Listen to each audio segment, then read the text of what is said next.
Hi, everybody. Today is Thursday, April 2nd, 2026, and our dear friend, our brother, Alex Krainer, is here with us. Welcome back, Alex. Hi, Nima. Good to connect again, and warm greetings to everyone watching or listening. Alex, let us start with what has happened last night at 9 p.m. Eastern Time. Donald Trump, after all, he said there is a new sort of message from Donald Trump. It's so important. He has to address the nation yesterday, and he did that. And basically it was nothing new. It was somehow the abstract of what he has been saying so far on his social truths, in on considering all of these posts that he was, every day he's posting on his social network, on X, everywhere. It was some sort of, combination of all of them. And one of the messages that he had, which would had some sort of repercussions in Iran, that he said, we're gonna hit you hard back to the Stone Age. And here is what he said, Alex. Tonight that we are on track to complete all of America's military objectives shortly, very shortly. We're going to hit them extremely hard over the next 2 to 3 weeks. We're going to bring them back to the Stone Ages where they belong. In the meantime, discussions are ongoing. Regime change was not our goal. We never said regime change, but regime change has occurred because of all of their original leaders' death. They're all dead. The new group is less radical and much more reasonable. Yeah. Here, what Pete Heck said again, repeating what Donald Trump said, back to the Stone Age.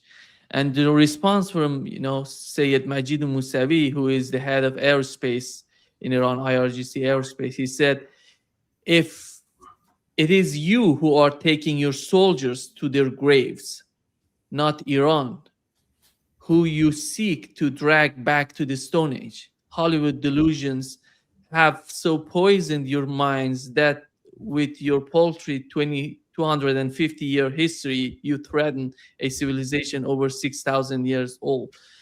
And you see the way, Alex, how do you see the way Donald Trump is trying, to threaten Iran? Because it's not just about what was you remember the atmosphere before the war started. Iran didn't want to go to this war. They did everything to bring some sort of sanity, negotiations, agreement, you know but Donald Trump has decided to go with this war, and right now he's repeating the same thing. And nobody, what has changed in Iran is that nobody is afraid of what Donald Trump is trying to, picture to draw anymore. What do you make of it?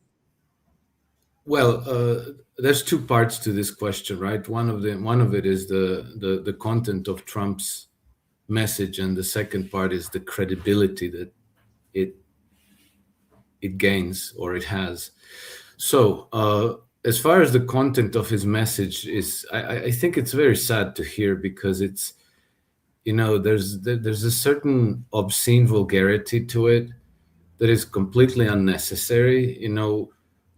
What is this business of bombing a country into the Stone Age? Why? Why would you do that? Why would you even think that? What has Iran done to you? Nothing at all. So, you just chose to beat somebody up, and then who hasn't provoked you. And then as you beat them up, you're also saying that these are the most evil people in the world. We're going to bomb them to the Stone Age, where they belong. Why should Iranians belong to the Stone Age? What is he saying? That they're Neanderthals? That they're Cro-Magnons? This is so ugly and so unnecessary. It doesn't achieve anything. It appeals to the lowest passions in people who believe him, which is a very, very shrinking segment of the population. And then, as far as his credibility, the percentage of people who actually believe what Trump and Hegseth are saying is smaller and smaller every day. But then, we don't even have to be too abstract about it, because it seems to me that Trump's intention with this is in large part to try to give confidence to markets, because the United States is in a lot of trouble if interest rates continue to rise, and they are rising. I think that about a third, or about 30% of US Treasury debt rolls over this year. And if the interest rate, like every 1% interest rate rise adds about $300 billion to the debt burden, to the total debt servicing burden of the United States. So it seems to me that he's trying to boost the confidence of the markets, keep the interest rates low, keep the oil prices low. And I think that that's the whole point of these speeches, because as you noted, he never said anything that was new. But then, what's interesting to look at is how did the markets react to his speech? When he started speaking, I think the oil price was about $102, $103, if I'm not mistaken. It was quite low, low 100s. And then as he spoke, the price went up to 104 something. Well, guess where it is this morning, less than 24 hours after his speech? It's close to $112 a barrel. So obviously the markets don't believe him. Nobody believes him. And so it's his whole dog and pony show is getting very, very counterproductive. And markets are very unforgiving. They don't care. They don't have any ideology. This is collective actions of thousands, hundreds of thousands of market participants who don't care, who make their trading decisions for their own reasons. And they've obviously given the verdict that they don't buy Trump's rhetoric. So maybe, I think it was on your podcast a few weeks ago that I said I think that the only way for him to save himself would be radical truth therapy. That is, that he owns up to the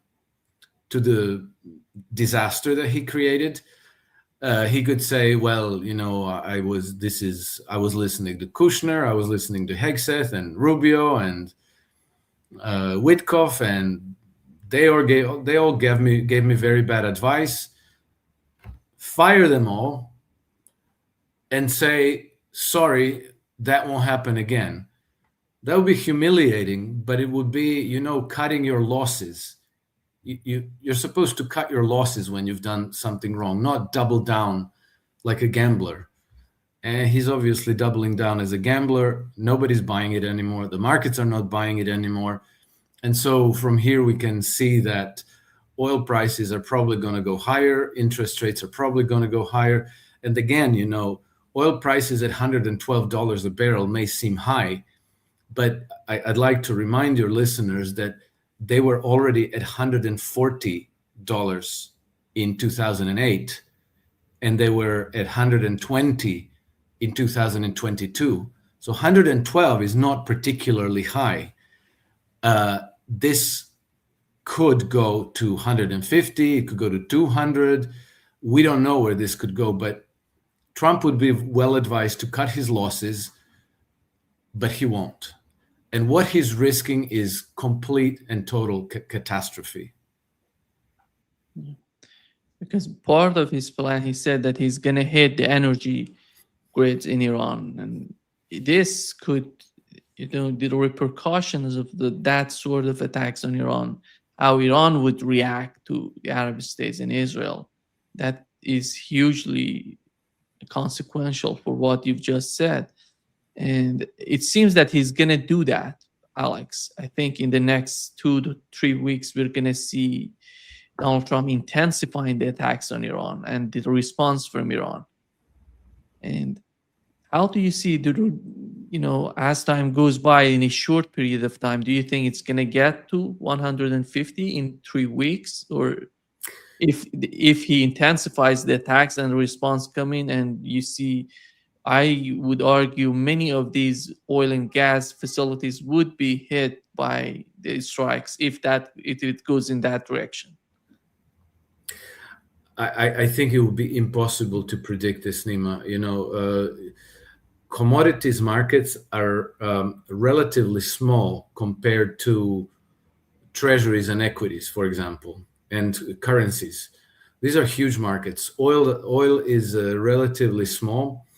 All commodities are relatively small by comparison, and they're very sensitive to liquidity issues. So you could manipulate the price of oil down, and also gold and silver and everything you need to lower the price of, by constricting the liquidity that's available in the markets.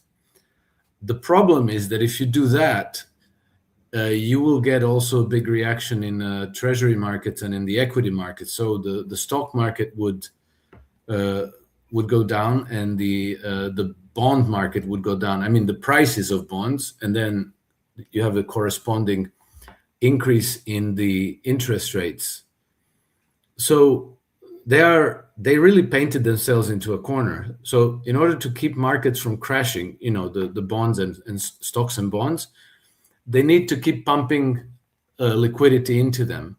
But that also is raising prices of other things. It's a flood that raises everything. So it's gold's going up, silver's going up, agricultural commodities are going up, and the energy prices are going up also. And so whatever they do, it's going to be bad. There's no good outcome.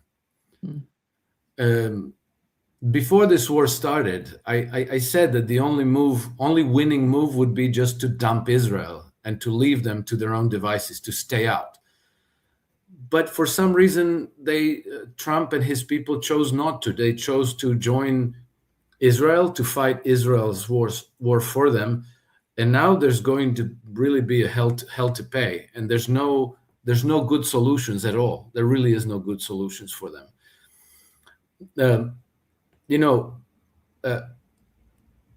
In 2012, the British Ministry of Defense was predicting that the price of oil,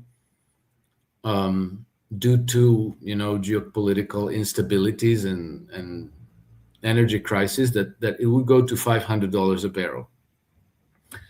They said that would happen in 2040, 12 years from now, but we don't know. It's impossible to say. One problem with all this liquidity that has been pumped into the market, not just since the war started, but this has been going on practically since 2009. We had quantitative easing. More and more and more money was flooded into the markets. And so they created this enormous amount of liquidity in the so-called shadow banking system. Shadow banking system are financial institutions that have a lot of liquid investable money, but they can't create it like the banks can. They cannot issue loans from nothing. So we're talking about pension funds, about hedge funds, private equity, insurance companies, and so forth, endowments, charities, and so forth. So the total amount of money in the shadow banking system is about $220 trillion. And so if they see the prices of oil going higher, if they get concerned that the prices of energy are going higher, if just a small number of these money managers decide that they want a bigger allocation to crude oil, to natural gas, to things like gold and silver, they can cause a massive spike in those prices. And we have seen over the last 10 years or so that one asset after another, once they gain traction, once they gain popularity, they go almost vertical. One of the last one was silver, which went from, I think it practically quadrupled in 4 years. It went from 20 something to $100 an ounce just a few weeks ago. And oil price of gold more than doubled. We saw things like Nvidia and Tesla stock and Bitcoin and cobalt, palladium. A lot of these things, they have this hockey stick dynamic that once they start moving up, the move tends to accelerate. And I think that the reason is that all this liquidity is sloshing around in the markets, and it is so enormous that once some investment becomes popular, you have a big stampede. So if that happens with crude oil, who knows? Maybe we get to $200 within this year. Maybe we get to 500 in 2-3 years. It's impossible to predict, but this was all unnecessary. This all should not have happened. This will all end up costing enormous amounts of money to people who can least afford it. I think that it will put billions of people at risk of poverty and famine in the world. Yeah. Alex, we had the CEO of JP Morgan and, Jamie Dimon. He was somehow encouraging Donald Trump to continue this war. It doesn't matter what would be the consequence of this for the market. Here is what he said, Alex. Market, look, the markets are unpredictable, and it's hard for me to tell you exactly what, but I think they're just looking at, is there a chance something can go wrong? Now, we should all hope nothing goes wrong. We should all hope that these bad people are, that we win this thing and clean up the straits, and that Iran is no longer a threat to everybody. And but the markets will be concerned until it's over. But I think it's very important. It's much more important that this be successfully completed than what the market does. And that sounds like what the UAE and Saudi Arabia and the Gulf states are saying. Yeah. Finish this off the right way. Yeah. They see the urgency here. Yeah. Do you? Yes. I hear some people say, they weren't an imminent threat. A threat means I'm threatening you. I might do something bad. These people have been doing something bad for 47 years. They've been killing people. They've been killing Americans. They funded that terrible Hamas thing. Several Americans were killed on October 7th. And so they've had proxy wars. They've been threatening people. I think people are surprised to find out that had a ballistic missile and go 3,000 miles. These are bad people. Yeah. So that's the CEO of JP Morgan. How and why does he weigh in on geopolitical issues? How and why does he get to say that Iranians are bad people? They're killing Americans. Why does the United States have 20-some military bases surrounding Iran? Why? Why are they there? That's not the United States. That's not their neighborhood. The explanation is that banks like JP Morgan have financed development of energy assets in the West Asian region, and the sales of those resources generate revenues for these banks, because their clients like BP and Shell and ExxonMobil and Chevron have loans, have finance. JP Morgan has financed their operations in West Asia, and when their clients repay those loans, that's direct revenue for them. Now, those loans are secured by the natural resource wealth of the region as collateral. And so if the Iranians blow them up, the oil infrastructure, the facilities, the whole shipping infrastructure, then their client's business goes to zero, and then they will not be able to repay those loans. And if those loans cannot be repaid, then they become bad loans, then they become losses. And so the loss of that collateral, the loss of that revenue stream could actually collapse the Western banking system, because the whole system is very fraudulent. It's completely fraudulent. And it's actually like an inverted pyramid, which is balanced on relatively small segment of money good collateral, but then on top of that you hypothecate and rehypothecate, and you build this big giant inverted pyramid that, if that money good collateral is removed, the whole pyramid could collapse. And the only way to keep it from collapsing is to print money out of thin air and to backstop all those bad loans. And so obviously, from JP Morgan's and Jamie Dimon's point of view, Iranians are very bad people, because they might have something to say about whether that natural resource wealth in the region belongs to the people of that region, or whether it belongs to Wall Street or the City of London. As far as Jamie Dimon is concerned, obviously it belongs to him. As far as the people in the region are concerned, it belongs to them.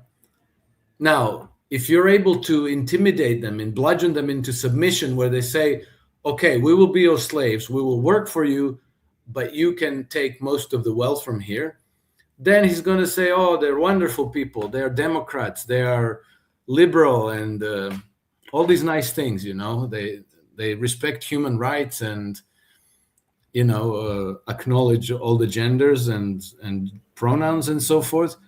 But if they say, no, this is our wealth, we are going to decide how it's going to be used, then they're obviously very bad, and they should all be bombed and destroyed back to Stone Age.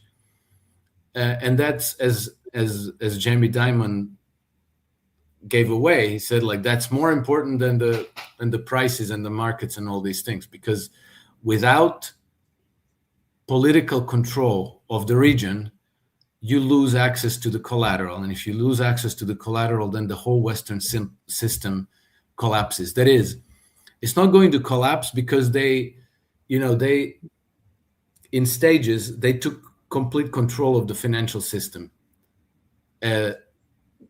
especially since the pandemic.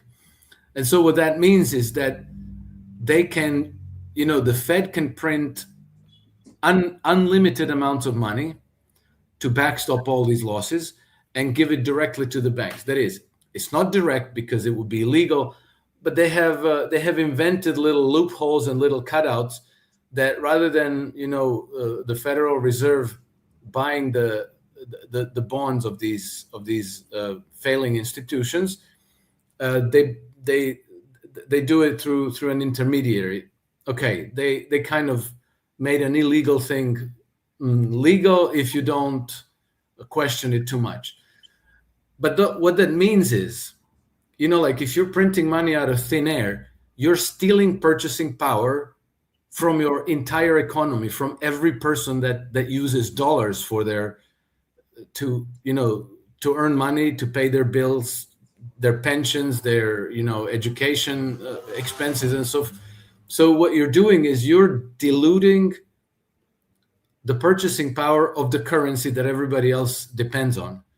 And so over time, what you get is inflation, which means that everybody becomes poorer in order for JP Morgan not to fail. So, of course, you could even question, why on earth is Jamie Dimon even on television? Why is he on Fox News? It's because the whole media thing has become a public relations industry. So if Jamie Dimon has to come out to persuade people that war is good, that we should fight this war harder and quicker, well, then, the media is there for that. And nobody's going to tell them the story that you and I are discussing here, that this is a horrible idea, that it's unjust, that it's unfair, that it's barbaric, obscene, vulgar, and it's dishonorable. It's very ugly. And maybe if you live outside of that media space, maybe you see just how ugly it is. If you're inside of it, maybe you think like, oh yeah, the Iranians are bad, they're terrible people, this is correct, this is right, we should fight this war. But we've been here before. We've seen all this before. Saddam Hussein was really, really bad, and we had to go fight him. And Bashar al-Assad was killing his own people, so we had to go fight that war. And Muammar Gaddafi was a madman, so he had to go. And Slobodan Milosevic was horrible, we had to go there. The Taliban, terrible, we have to go fight that war. Manuel Noriega, horrible person. Salvador Allende was a communist, that had to be done.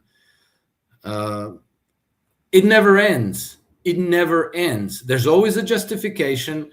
Every story is its own story. Every war is justified somehow.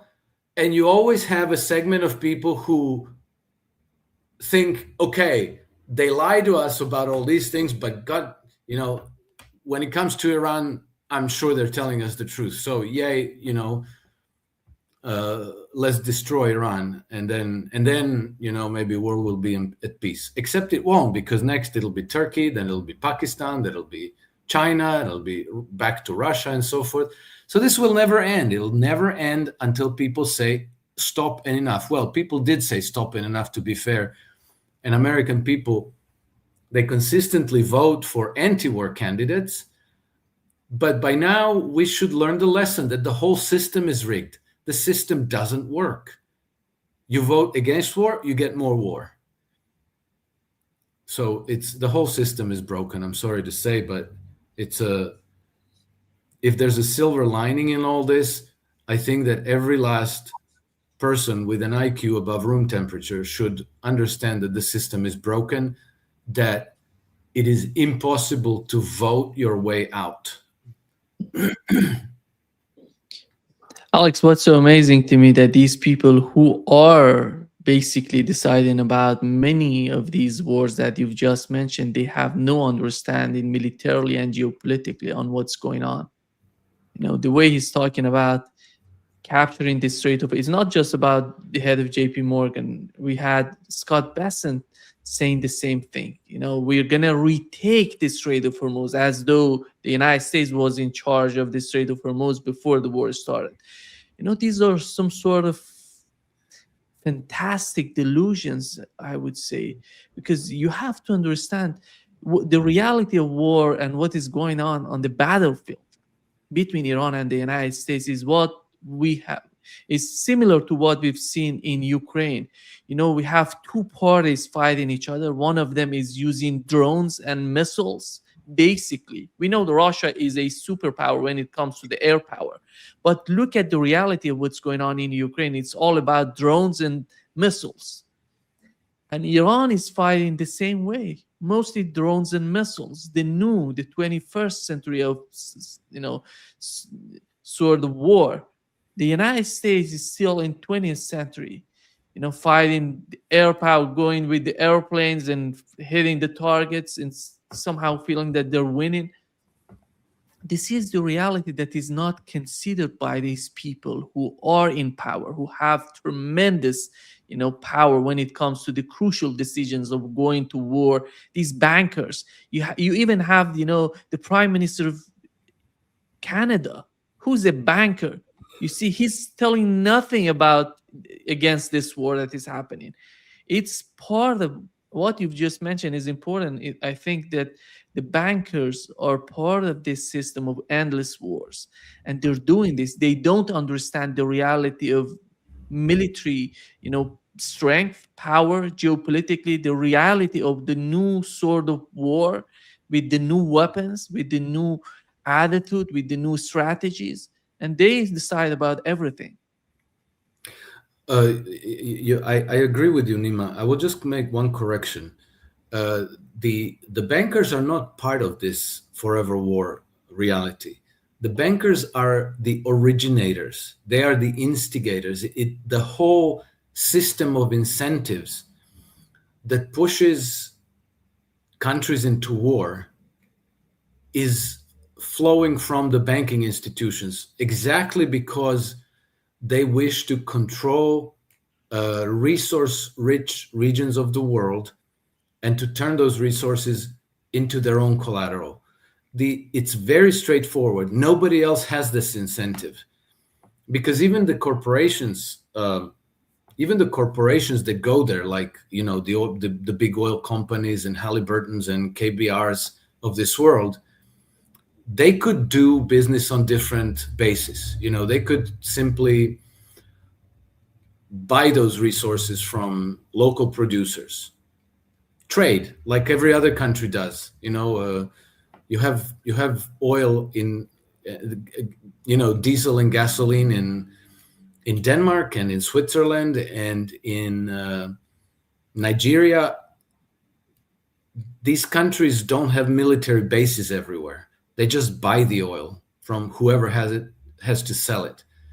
The only reason why you need to politically control any region is to make sure that the collateral is awarded to you, that it's your clients who get the loans to develop those resources and then to back those loans with the collateral that's there. So nobody else, and then the ordinary people who get to fight the wars and pay the cost of it, they are always anti-war because they understand that they have nothing to gain from it. Soldiers who go to fight there, the best they can get out of it is just to survive. That's all. There's no upside. So they're being asked to die, to fight and sacrifice themselves and to die, but there's nothing in that for them. There's a lot in that for Jamie Dimon, but not for soldiers who are sent there to fight and die.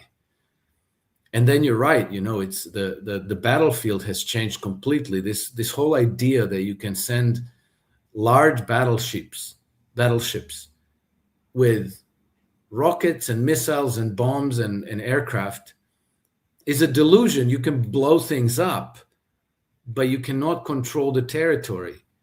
And I don't understand how people don't understand this, because the United States military, the greatest fighting force in the history of the Milky Way galaxy, has tried to subdue the Taliban in Afghanistan for 20 years, and they failed. And they have also tried to subdue the Ansar Allah in Yemen for 10 years, and they failed. And Iran is the size of Western Europe. It's 92 million people. They have seen the US military fight their wars. They know what they're up against. They've prepared for more than 20 years for this. It's the height of delusion to think that you have any chance whatsoever at defeating Iran. It's just so, Nima, it's so insanely crazy that this is why I have been insisting on your podcast for many weeks or months that Trump would never do this, because it's just so dumb that nobody can possibly be that dumb. But it looks like I was wrong about that. I think the outcome of what has happened, Alex, for the region is going to be, some sort of drastic changes that I think it has already happened with the attacks on the American. You mentioned many American bases around Iran. They're not there anymore because Iran destroyed most of them. And you don't see that sort of, excitement in the Trump administration to get back to those countries. This is a huge change. Donald Trump, by the way, he didn't mention any of this. He didn't mention, What was the reaction? Yeah, you attacked Iran, you hit the targets. What was the reaction from Iran? What was the response from Iran? You see, today Israel, which was supposed to cut off the head of octopus, the whole strategy was to go ahead. Iran is the head of octopus. The axis of resistance is the body. Go there and destroy the head of octopus, and everything gonna disappear from the scene. Since the war started, you see the axis of resistance just coming out. You see something new happening in the region. You see the Kuwait is not the Kuwait it was before. You see, Bahrain is not Bahrain it was before. Saudi Arabia, UAE, you see the fragility of these monarchies in the Persian Gulf. This is all the outcomes of the what has happened so far, which was not mentioned in Donald Trump's address to the nation. Well, yes, of course, because Donald Trump didn't make his speech to inform people about what was going on. Donald Trump made a speech to boost confidence in his leadership and to boost the market confidence. And so obviously, then you lie about everything else. Well, you lie about everything altogether, and you only give the parts of the story that could make you look good, and you completely omit the parts of the story, the holes in your story. You completely omit them, which we've become used to this being Trump's style. And I have to say that in the beginning, I was always saying, well, don't listen to what Trump is saying. That's bad for your mental health. Just watch what he's doing. And the problem is that now what he's doing is almost as awful as things he says. And I think it's not going well anywhere. And history is full of hubristic leaders who thought that they could create reality by force, and that the whole world would have to bend into shape to submit themselves to him. And then they found out that they couldn't. And especially with markets, if you have markets in the equation, markets are very unforgiving. They don't care at all about you, about your agenda, about your ideology, about how great you think you are. You had, in Roman times, you had Diocletian, who thought that he could force the markets to stop inflation. And so, they had death penalties for traders who exceeded the decreed prices of goods. And I think that thousands, if not tens of thousands of traders were put to death because they contravened Diocletian's price edicts. But in the end, the whole thing failed, and inflation exploded during his reign. And unbelievably, it's as though we never learned any of these lessons. You have Trump, 21st century, the United States, the wealthiest, biggest, most powerful country in the world, is doing exactly the same errors as previous emperors have done. And it's going to lead to exactly the same outcomes. Unfortunately, for the rest of the world, I think that there's going to be a lot of suffering in the global South, much more than in the United States. And then, we're going to probably see the collapse of the European Union. We're probably going to see the collapse of NATO, which in a way, Trump does want to see. He does desire to destroy NATO and the EU, and maybe that could be a silver lining in this war. But as far as his leadership goes, he's failing. Alex, looking at what has happened, I think there is a lot to be learned from two wars in Ukraine and in the Middle East right now. The war in Ukraine started because the Biden administration rejected, negotiating with Russia. In December 2021, Russia was trying desperately to talk with Washington and with NATO. Nobody was somehow eager to go in that direction to talk with Russia. Then we've seen what has happened so far till this day, that Donald Trump, when he was elected, he said, if I was the president of the United States, this could have never happened. Which I think it's not the problem with the president, it's the problem with the empire. Empire doesn't understand, doesn't learn. The learning curve is so flat because he did the same thing that the Biden administration did. Iran tried desperately to talk with the United States. And we are now with this war, more than a month of this war, and Iran saying no ceasefire. Russia says no ceasefire. Right now, the battlefield would decide about the outcome of this war. This is not Iran and Russia deciding about these wars. This is about the United States forcing them into these wars. And I think something has happened in Russia and something is happening in Iran. The people say, no, that's enough. We're not going to accept this anymore.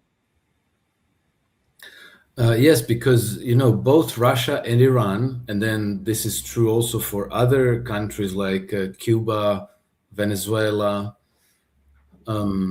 China, and a few other countries, that they're being perpetually harassed, oppressed,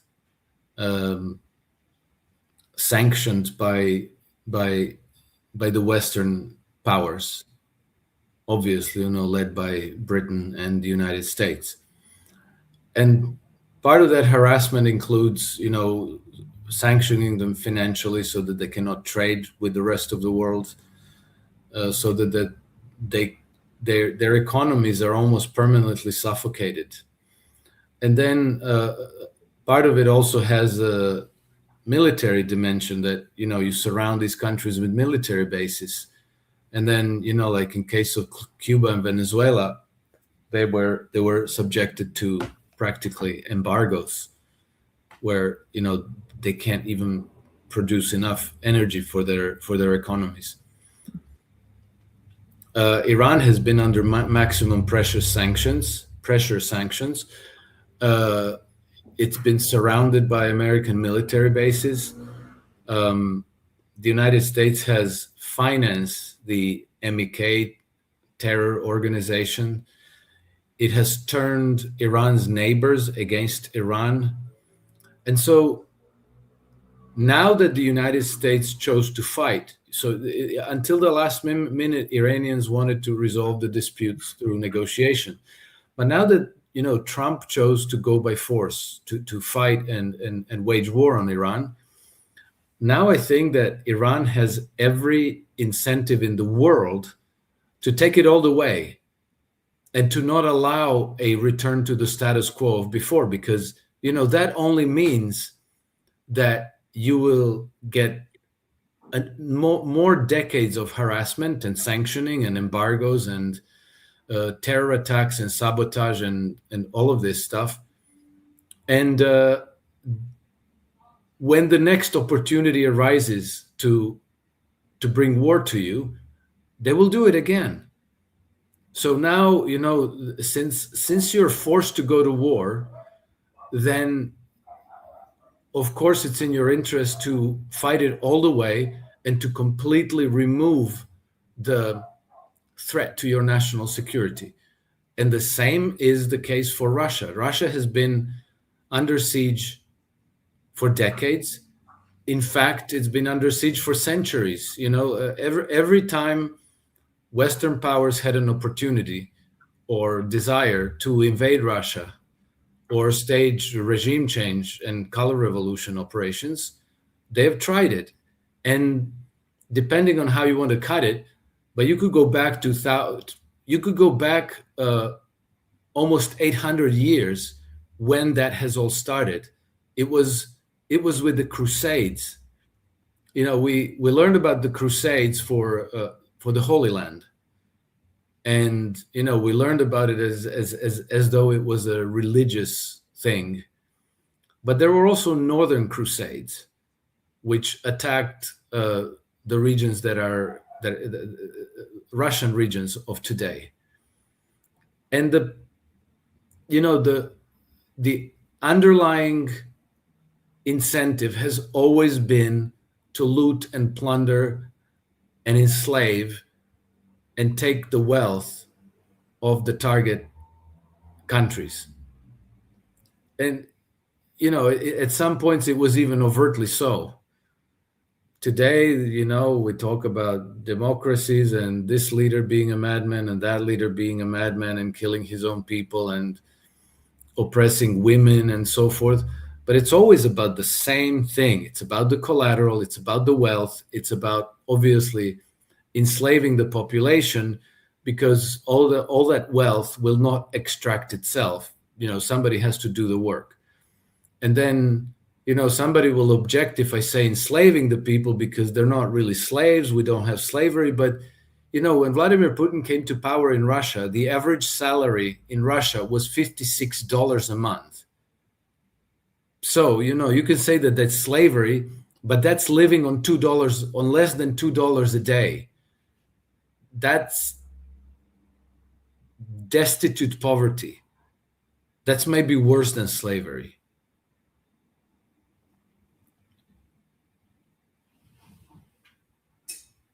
You're Alex, muted. Alex, here is what Lavrov said.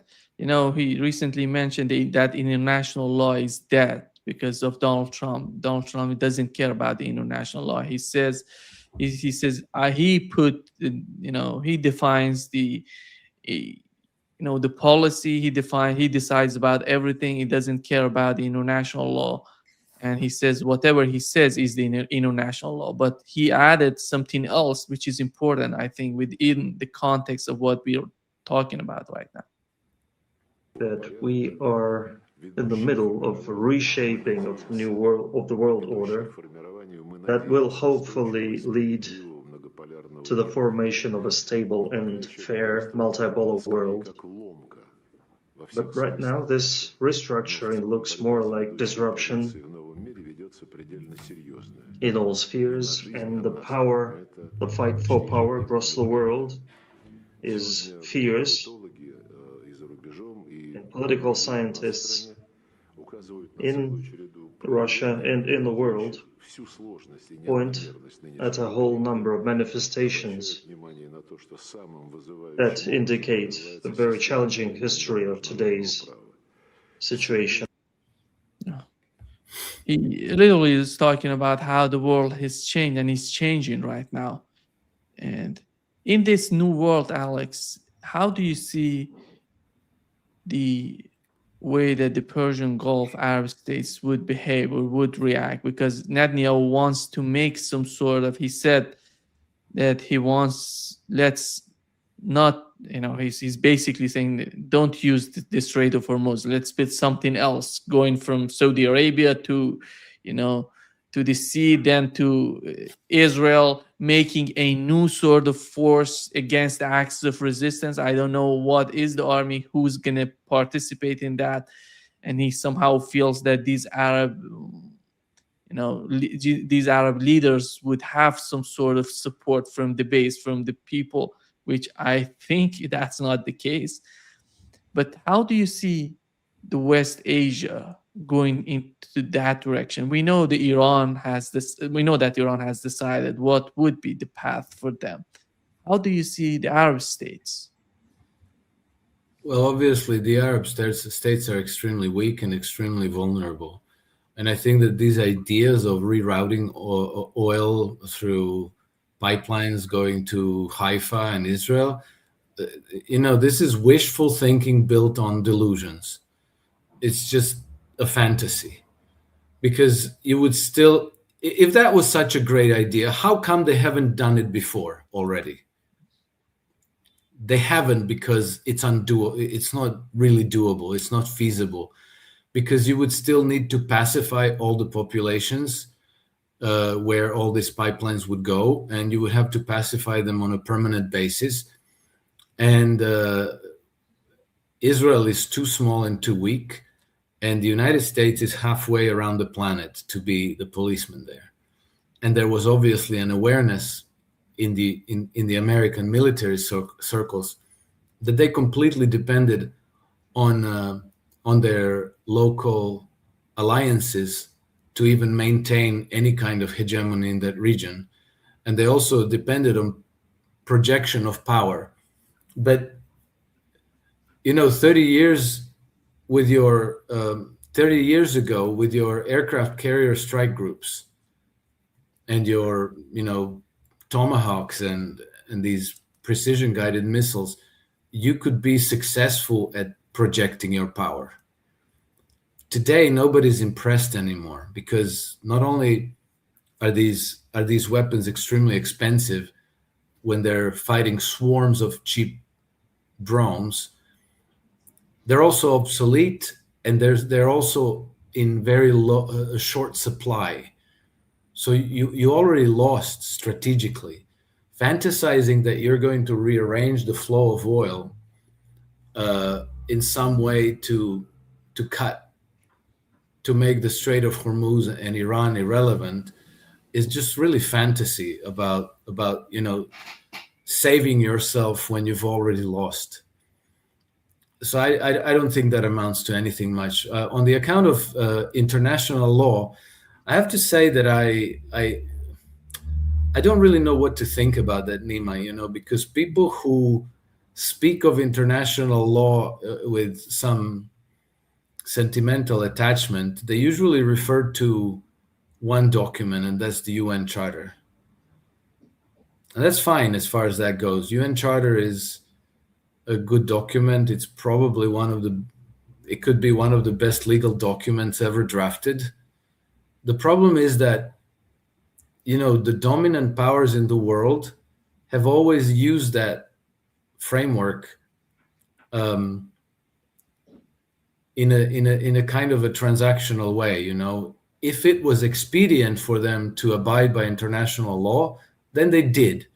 But most of the time, it was expedient for them to force others to abide by international law, and they never did. Or, maybe today they do, but tomorrow they walk away from every commitment and change everything. So the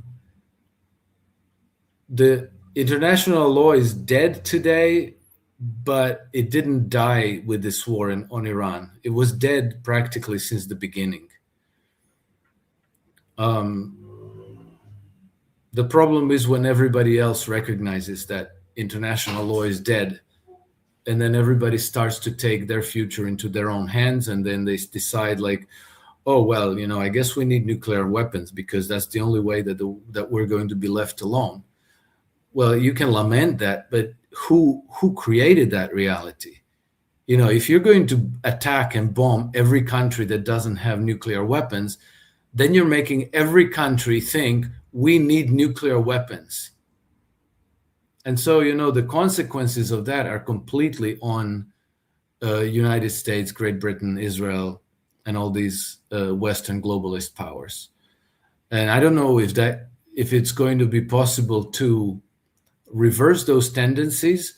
I think the only alternative security, from the military's point of view, it's hypersonic missiles.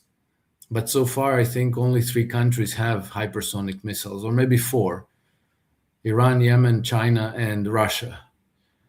And the other one is maybe to join Shanghai Cooperation Organization, which is, on the Eurasian landmass practicable. If you're on the part of the global South or South America, then probably it's not practicable. So it's a complicated situation, but on the other hand, I think that this complicated situation will force leaders in many countries to come to constructive solutions, to have constructive dialogue with their neighbors, with other countries in the region, and hopefully to arrive at some kind of a peaceful arrangement. Maybe on the model of the Treaty of Westphalia. I don't know, but it clearly won't be able to be by submitting yourself to the hegemony of the United States and Britain and France. Do you think that the tone is changing in Europe after seeing how the American bases were destroyed in the Middle East? Because we had the head of, I, the ADF in Germany, yeah, ADF, Alternative for Deutschland, AfD, Yeah. alternate AfD, yeah, Alternative for Deutschland. She was talking about that the United States should withdraw the troops from Germany. Germany was, since World War II, the United States was there, and every time they said that we are here to protect you. I don't think anybody is that naive anymore to believe that the United States presence in their country would help them, would protect them. This is a new thing, the outcome of what has happened in the Middle East. How do you see the changes happening? Because we've seen so far the head of, the president of Spain, he said no to Donald Trump. Doesn't matter if you want to sanction, put tariffs on us, doesn't matter. You see Italy, France somehow moving toward that direction. Is Europe going to be independent? I'm not talking about these current leaders. If you see the outcome of the Middle East, the outcome of the war in Ukraine, and comes to some sort of reality, a new understanding on the part of the public opinion in European countries. I think that Europe as a whole, the European Union, is becoming increasingly irrelevant. I think that, and NATO as well. You made to mention yes, NATO as well. Yeah, NATO. Obviously, it's astonishing. It's absolutely astonishing that NATO and the European Union in the conflict between Hungary and Ukraine, where Hungary is a member of NATO and a member of the European Union, and Ukraine is not, and Ukraine attacks Hungary, its energy supply lines, and cuts Hungary off from Russian gas and the oil pipelines. NATO and the and European Union, which should, without any question, protect the interests of Hungary and defend them against Ukraine, they take the side of Ukraine, which is neither member of neither NATO nor European Union. So, why would any country then be a member of this alliance if the alliance turns against its members in favor of non-members? That doesn't make any sense at all. So I think that these structures are already collapsing. They're already disintegrating. I think that part of the conflict with Trump will accelerate that, and I think that we should welcome this. And then countries of Europe will have to work on making peace between one another. Germany has also a very, very tough problem with their neighborhood, because they have Poland on their border, which is now both economically and militarily a very respectable regional power, which part of the Polish political class definitely wants to antagonize Germany. Radek Sikorski, who was celebrating the destruction of Nord Stream pipelines. Then Germany also has a historically very difficult relationship with France, another major power in its neighborhood. And then things can be very, very tense with the Scandinavian countries as well, Sweden and Norway and Denmark. And so Germany, in fact, there's only one power in the region approximately, which could be a reliable partner and a friend to Germany, and that is Russia, which is why it has been so important for the current leadership in Germany and European Union and NATO to absolutely do everything they can to destroy the relationship between Germany and Russia and turn it into something, in fact, hostile, mutually hostile. But I think that with time, all these things will have to change. And I think that if AfD came to power in Germany, that they would probably reach out to Russia, not only for matters of energy and natural gas, but also for matters of security. And in the long cycle of history, when Germany came to a point of acute crisis, they usually turned to Russia, and they usually found a willing partner in Russia.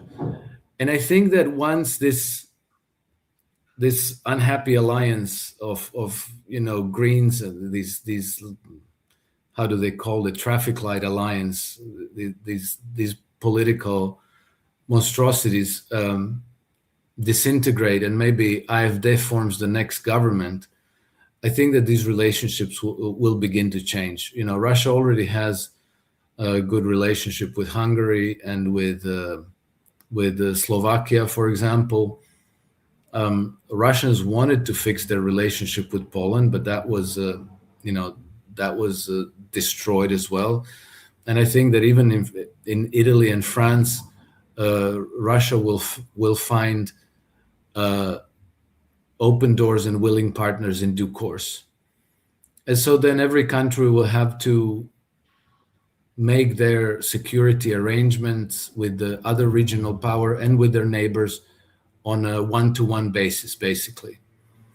And so hopefully, if it's left to itself, I would be very optimistic that this is what's going to happen.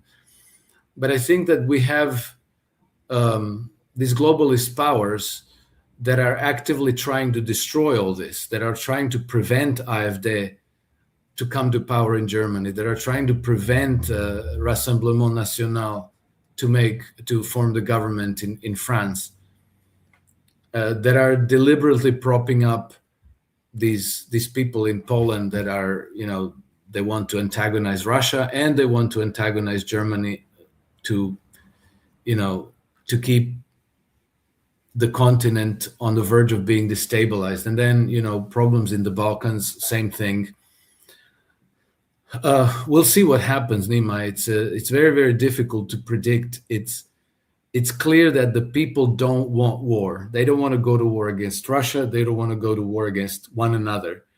But unfortunately, history teaches us that often very, very small cabals in power can start world wars. I mean, we're literally talking about a handful of people who have so much power and so much influence that they can contrive World War I and World War II, and they can orchestrate the Bolshevik Revolution in Russia. So I'm hopeful that thanks to the fact that we have the internet today, that we have social media today, that the level of discourse is much more sophisticated, much more nuanced and higher level, that peace could be defended and could prevail. But you can see that now they are trying to, pull together a coalition to take down X completely, to make it unavailable in Europe. And I don't know if they will be successful in this, but they're trying to prevent this discourse. They're trying to go back in time to the times when, we depended on newspapers and radio and television, and that made it very, very easy for them to control the narrative. And if they are able to gain control of the narrative, then they might be able to push us all into war again, like a world war on European continent as 80 years ago. So that's the danger. We'll see what happens. But I think that in the meantime, everyone, but everyone needs to stand up and defend freedom of speech. You shall know the truth, and truth will make you free. If we lose the fight for truth, we lose the struggle for freedom. Alex, before wrapping up, I think many of us should remember the role of one of the most important, players in the whole game, and the outcome of what we're witnessing right now is the outcome of this failed policy on his part. Who is he? Here is what Benjamin Netanyahu said long time ago, and the policy was the same. The outcome was somehow beneficial for all of us, for all around the world. Here is what he said. Arming systematically most of the terrorist groups that operate against the West. They've been training them on its own soil and on countries that are aligned to the Soviet Union. They've been giving them money, they've been giving them diplomatic pouches, safe havens, and so on. If you take away the Soviet Union and its chief proxy, the PLO, international terrorism would collapse. It would cease to be so menacing. Yeah. To this day, he is the same stuff. And it's so amazing how empire loves him, Yes, yes. Well, Empire Nima appears to be a satanic death cult. And of course they love him. And then I don't know what happened with Trump, but some people will say that Trump was always like this. He just revealed himself, He was just deceiving us up until 28th of February. But a friend of mine pointed out something very interesting that I would like to look into. And he said, it seems that everything went downhill since the time that Jared Kushner appeared on the scene. Because for some reason, Jared Kushner was there, present and active in Trump's first administration, and then he disappeared. And it seemed that Trump distanced himself from Kushner. And so for the first year or so, almost a year of his new administration, Jared Kushner was nowhere to be seen. He wasn't part of the government. Remember, Steve Witkoff was going on all these negotiations and all these trips by himself, not with Kushner. And then suddenly Kushner reappears. He's everywhere. He's in control of everything practically. And almost immediately we have that attack at Valdai, which was very strange, but it happened, and it happened with American weapons. And so now there's two very bad possibilities. One is that Trump was involved, and the other one is that Trump was not involved, which is even worse because it implies that he doesn't have his administration under control, meaning that there are rogue elements in his administration that do exactly what they want. They assassinate people that they negotiate with, and they foment wars. And that Trump is completely lost and can't control it. Both possibilities are very bad. And in either case, Trump owns it. Anyway, it's not to excuse him at all. But then we have to examine the role and life work of Jared Kushner, who he is. And as it turns out, he's very, very close to Netanyahu. That is, he's very close to the same circles that Netanyahu is close with. So it leads back to this satanic death cult, which seems to be in charge. And then that seems to be the same circles where Jeffrey Epstein came from. And today we know who Jeffrey Epstein's employer was. Because, okay, so you have the hitman, but you have to also take into account who is paying the hitman, right? Who orders the wars and the assassinations and all these things. And it seems to be coming from the same source. you know, the banking families that take pictures in front of paintings of Satan summoning his troops. You know what I'm talking about? It all seems to be coming from there, and including Bill Gates' planning of pandemics, climate crisis, lockdowns, energy crisis, attack on farmers, engineering a global famine that's probably a year and a half away, which could end billions of people's lives and so forth.